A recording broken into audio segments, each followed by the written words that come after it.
Welcome to Crime Stories for Sleeping. I know your mind won't quiet. Your eyes fight to stay open. But tonight, let my voice carry you away. Somewhere in the dark, there's an unsolved mystery, a locked room, a missing witness, and the rain. Always the rain. Close your eyes now. The story begins. In 3, 2, 1. The last broadcast. Chapter 1, Dead Air. The emergency broadcast signal shouldn't have been transmitting. That was the first thing that made veteran radio engineer Frank Kelso sit up straight in his chair at 3:17 a.m. The second was the voice coming through his headphones. "This is not a test." Frank scrambled for the phone to call the FCC, his fingers slipping on the keypad. The signal was coming from Channel 17, a frequency reserved for civil emergencies, unused for decades. The voice continued, calm and measured. At approximately 2:30 a.m. this morning, multiple broadcast signals began carrying unauthorized transmissions. If you hear the following tones, do not respond. Do not attempt to locate the source. Asterisk. Then the screaming started. Not human, not animal, just screaming, layered over itself 100 times, forming words in the spaces between. Frank tore off his headphones as the studio lights flickered. Across the soundboard, every channel lit up at once. The needle on the old analog VU meter pinned itself to red and stayed there. From the speakers mounted in the ceiling, his own voice said, "You shouldn't have listened." Asterisk. Chapter 2, The Night Shift. Morning news producer Dana Ruiz found Frank's coffee still warm in the break room microwave. His glasses sat neatly folded on the soundboard. His car remained in the parking lot. The police didn't seem concerned. "Guy probably needed some air," the responding officer said, flipping through Frank's logbook. "You know how these overnight shifts get." Dana pointed to the still glowing equipment. "He wouldn't have left everything on." She played back the last hour of recording, static. Then at exactly 3:17, 17 seconds of dead air. When the audio returned, it wasn't Frank's voice on the tape. "Dana," the voice whispered, "check channel 17, asterisk." The police left after taking a cursory report. Dana waited until their taillights disappeared before tuning the secondary receiver to the emergency band. The signal was still transmitting, and now it was playing her favorite childhood lullaby. Chapter 3, The Pirate Signal. The FCC had no record of any authorized transmission on that frequency. Their equipment showed nothing but static across the entire emergency band. Yet when Dana returned to the station, the signal came through clear as day. "We're waiting for you at the old tower, asterisk." She knew the place. An abandoned broadcast tower out near the reservoir, decommissioned in the 80s after a technician fell to his death during a storm. The police report said the man had been screaming about voices in the static before he jumped. Dana's car radio switched on by itself as she drove toward the tower. The emergency broadcast tone sounded, followed by a voice that made her slam on the brakes. "You're getting closer, Dana." Asterisk. It was Frank, and he sounded terrified. Chapter 4, The Transmission. The tower loomed against the night sky, its red warning lights dark. Dana's flashlight revealed the chain-link fence had been cut recently. Fresh footprints led toward the base of the structure. Her phone died the moment she stepped through the gap in the fence. The tower's support beams vibrated with a low hum she could feel in her teeth. At the base of the tower sat Frank's recorder, still running. Dana pressed play. "They're not broadcasting to us," Frank's recorded voice gasped. "They're broadcasting through us. The tower isn't the antenna. We are." Asterisk. A crash came from above. Dana looked up to see something moving along the maintenance ladder. Something that shimmered in the moonlight, like a bad television signal. The recorder clicked. A new voice spoke, crisp and clear. "Look behind you." Asterisk. Chapter 5, The Receiver. Police found Dana's car parked at the base of the tower, engine running. Her purse sat on the passenger seat, wallet and phone neatly arranged. The old transmitter in the control shack was powered on. its tubes glowing faintly in the dark. A single microphone stood on the desk, still recording. When they played back the tape, it contained 17 minutes of dead air. Then Dana's voice, calm and measured. "This is not a test. Asterisk." The signal started transmitting again that night, stronger now, clearer.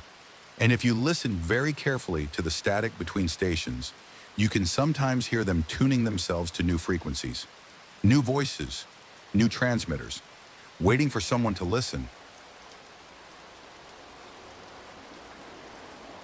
The Shadow Tapes. Chapter 1. The Found Footage. The VHS tape arrived at our studio in a plain brown package with no return address. My producer, Mark, nearly threw it out with the junk mail until he noticed the handwritten label, "Watch me, 11:59 p.m. only." We laughed about it over drinks that night, another weirdo sending creepy tapes to the local news station. But when the clock hit 11:58, curiosity got the better of me. The footage showed a 1980s-era living room, wood paneling, orange shag carpet. A family of 4 sat on a couch facing the camera, their faces blurred by static. They weren't moving, not blinking, not breathing. At exactly 12 o'clock on the VCR timer in the corner, their heads snapped toward the camera in perfect unison. The mother's mouth opened wider than humanly possible. "We see you, Lauren." Asterisk. The screen cut to snow. When the image returned, the couch was empty except for 4 dark stains soaking into the fabric. Chapter 2. The Time Code. Mark wanted to call the police. I wanted better ratings. We played the tape frame by frame, looking for clues.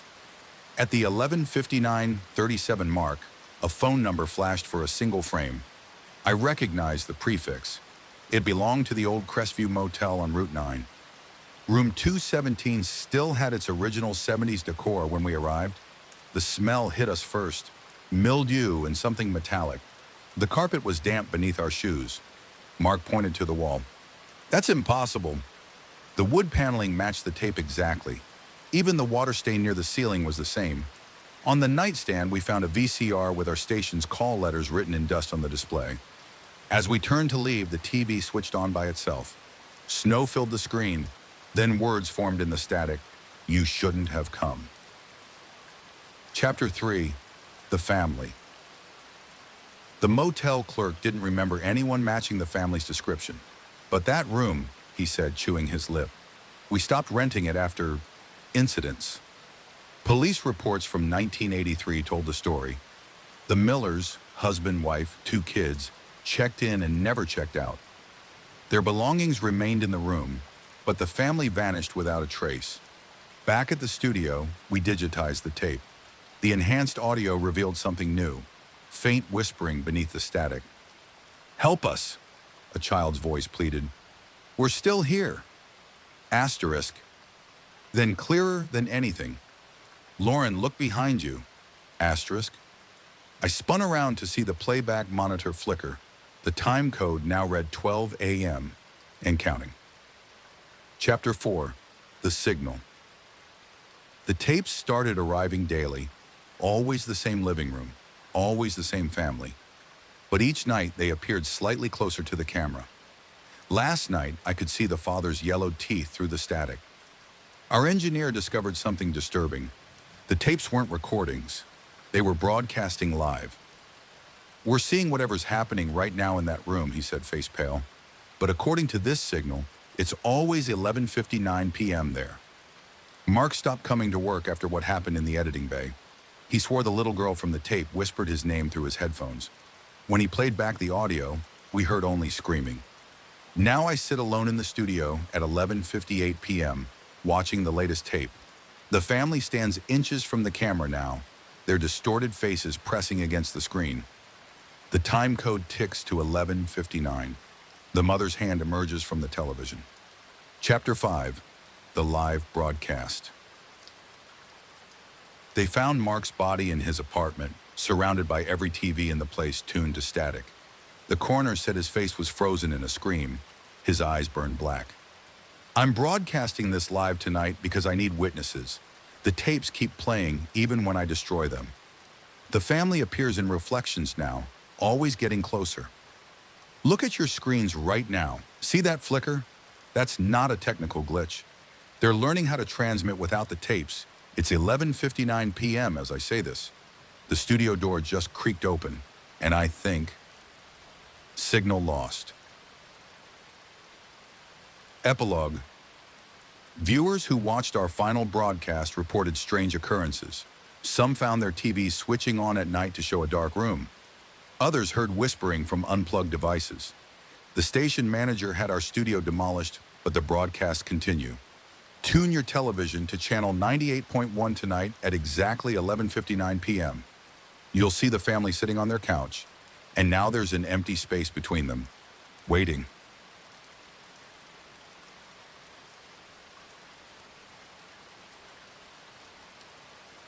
The Hushing House. Chapter 1. The Silent Listing. The real estate listing showed a Victorian home with unique acoustical properties. Cheap for the neighborhood. Too cheap. When the key turned in the lock, Realtor Amanda Chen's cheerful patter died mid-sentence. The foyer swallowed sound whole. Their footsteps, their breathing, even the rustle of clothing vanished the moment they crossed the threshold. Freaky, right? The seller's agent mouthed the words, his voice barely a whisper despite standing inches away. Walls are soundproof somehow. Watch this. He dropped a porcelain vase. Amanda saw it shatter on the hardwood, but heard nothing. Not the impact, not the skittering shards. Upstairs, a floorboard creaked loudly, except there was no one else in the house. Chapter 2. The First Rule. The young couple signed the papers that afternoon. Just one condition, the seller said, sliding over a handwritten note with their keys. One, never whisper in the house. Jake and Mia laughed it off until their first night. Mia woke to Jake's lips moving against her ear, silent, urgent words she couldn't hear. When she turned on the lamp, his eyes were wide with terror, finger pressed to his lips. Something stood in the corner of their bedroom, tall, thin, head cocked at an unnatural angle. It mimed shushing motions with long, spindled fingers. Then the lights went out. Chapter 3. The Sound of Nothing. The police report noted the broken front door lock, the missing wedding photo, the way every clock in the house had stopped at 3:17 a.m. But Detective Harris kept circling back to the basement. Your husband was down here? He asked Mia, flashlight beam cutting through the dark. She nodded, throat tight. They'd found Jake curled in the coal chute, ears packed with black wax, mouth stretched open in a silent scream. The coroner said his vocal cords had been removed. Harris's light caught something glistening on the stone walls. He reached out. Don't touch that, Mia's voice echoed strangely. Too late. His fingers came away sticky with a substance that wasn't quite wax, wasn't quite mold. From somewhere above them came 3 deliberate knocks. Then absolute silence. Chapter 4. The Previous Owners. The house had stood empty for 12 years. Before that, records showed a music teacher named Eleanor Voss lived there until her disappearance in 1989. Neighbors remembered the constant piano scales, the choir rehearsals. Then one day the sound stopped. They found her metronome still ticking, the old woman at the antique store whispered. But the piano, dusty as a tomb, like nobody'd played it for decades. Mia's hands shook as she unfolded Eleanor's last journal entry from the police file. The hushing is almost complete. Soon I'll be perfect. Soon I'll be... Star. The rest had been scribbled out. Back home, Mia found the metronome on the piano, still ticking, set to a tempo no human heart could match. Chapter 5. The New Tenants. The house sold again within the week. The young professor loved how the library absorbed sound, perfect for concentration. His wife adored the vintage wallpaper. Their little girl immediately claimed the bedroom with the odd hush-hush mural. At the closing, the seller handed them a single rule handwritten on ivory cardstock. 1. Never whisper in the house. The family laughed all the way home. They're still laughing now. If you press your ear to the front door on windless nights, You can almost hear it. No, that's not quite right. You can feel it, the exact moment their laughter stops.